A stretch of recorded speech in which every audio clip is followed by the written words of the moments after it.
about to enter a new dimension in television, a dimension of 3D sight, sound, and space.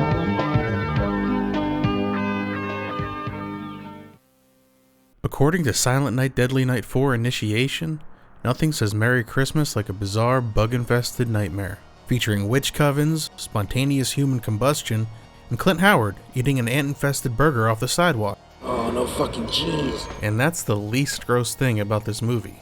The Silent Night Deadly Night franchise started as a controversial slasher series about a killer Santa, and parts 2 and 3 stretched that premise to its ultimate limits, with part 2 basically being a rehash of the first film, featuring Eric Freeman as the iconic Ricky Caldwell.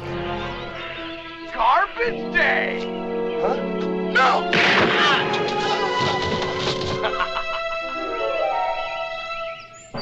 And part 3 desperately trying to tie itself to the earlier entries by way of a somnambulant Bill Moseley? I don't know. So by the time we get to part 4, directed by body horror legend Brian Usna of Reanimator and Society fame, all bets are off. His penchant for blending practical effects with unsettling narrative twists brings an entirely new dimension to the series. This movie has no killer Santa and no overt Christmas themes. Hell, besides some window dressing and a death by Christmas tree, it barely feels like it takes place around Christmas at all. Instead, it's a surreal, witchy, bug-filled descent into madness. Silent Night, Deadly Night 4, Initiation. The film's production design and eerie score work hand in hand to create a disorienting atmosphere, where every shadow and unsettling sound contributes to a sense of impending dread. We follow Kim, an aspiring journalist investigating a series of gruesome deaths linked to a mysterious bookstore. Her character is given a refreshing depth as she balances skepticism with a growing sense of urgency. In a notable subversion of typical horror tropes, Kim emerges as a strong, resourceful protagonist. Rather than a passive victim, she takes charge of her investigation. Her determination to uncover the truth amidst supernatural chaos and her male-dominated workplace not only propels the narrative forward, but also challenges traditional gender roles often found in slasher films. Oh, could you make some fresh coffee, please? Thanks.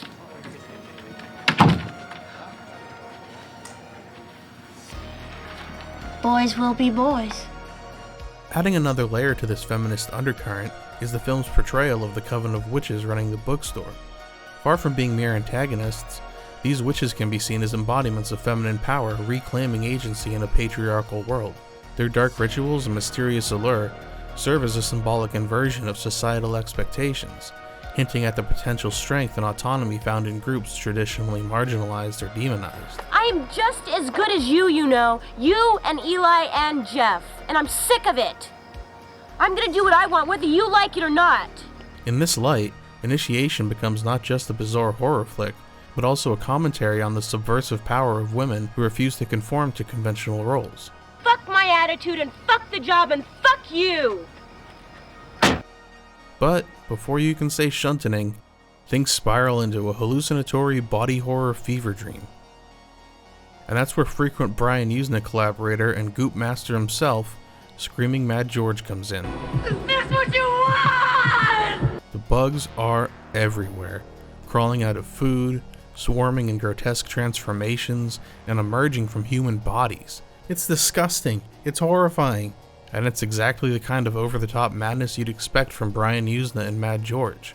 The practical effects here are as memorable as they are grotesque, adding layers of tangible horror. These effects not only shock, but underscore the visceral decay of both body and mind. What makes Initiation such a fascinating black sheep is how completely it abandons the slasher formula of the earlier films. Instead, it leans into surreal occult imagery, and Clint Howard acting like a total fucking maniac. You really ought to be institutionalized. Can I help you? The film's deliberate pace and atmospheric tension invite viewers to question what's real and what's a fever dream, a choice that sets it apart from the rest of the franchise. So why was this released under the Silent Night Deadly Night name? Well, it's a classic example of a studio leveraging an existing franchise for marketing purposes. See, by 1990, the Silent Night Deadly Night name had already gained notoriety in the horror genre. The first film, released in 1984, was highly controversial due to its killer Santa premise, which sparked outrage and even led to protests and boycotts. but that controversy also made the title recognizable to horror fans. It's worth mentioning this wasn't the first movie to feature a killer Santa. In fact, 2 were released just 4 years prior in 1980, both cranking the sleaze dial way up compared to Silent Night Deadly Night. To All a Good Night, Santa came to kill. What the hell are you doing up here in that dumb outfit? Even the police didn't suspect Santa Claus. and Christmas Evil. Even Santa, or he'll slay you. Merry Christmas, Frank. There was also the British film Don't Open Till Christmas, another holiday sleaze fest released the same year as SNDN, though the roles here are reversed, as the killer is targeting people dressed as Santa as opposed to a killer Santa. A homicidal maniac is loose at Christmas. His target is Santa Claus. No one dressed as Santa Claus is safe. His death toys are a spear, a gun, an open razor, a dagger, or a garrote. Execution by any means. Don't open till Christmas. And if we want to go back even further, we can look at the And All Through the House segment from the 1972 anthology film Tales from the Crypt, predating the more famous remake from the Tales from the Crypt TV show in 1989 by nearly 2 decades. But for whatever reason, critics and parents latched on to Silent Night Deadly Night, propelling it into mainstream consciousness. Last Christmas, Silent Night Deadly Night, that's the one with Santa as the axe murderer. Well, it's coming back. Dick Shoemaker has that story in our news studio. Rob, when Silent Night Deadly Night was first released, many parents were shocked that a movie about a maniacal Santa Claus would be shown at Christmas time. Well, now it's the month of May, and the film's producer is trying again. It'll play in every part of the country, including backward, some places where it began to play and was pulled. Silent Night, Deadly Night, the movie that shocked America, outraged Hollywood, and frightened the government. The new advertising campaign plays up the earlier controversy about the film, when angry parents picketed theaters where it played, and the critics took offense.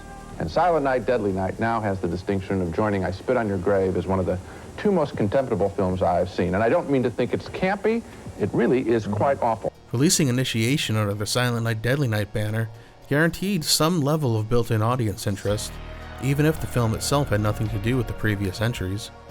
It was a way to capitalize on the franchise's name recognition and draw in viewers who might otherwise overlook a standalone film. Moreover, the bold stylistic choices helped it carve out its own identity, proving that sometimes a detour from the norm can yield a cult classic. And you know what? It succeeded. While it may not be what fans of the series were expecting, Silent Night Deadly Night 4 has earned its place as a cult classic among those who appreciate its unique brand of bizarre. More Black Sheep and horror franchises are coming up, and in the meantime, check out this video right here, and I'll see you soon.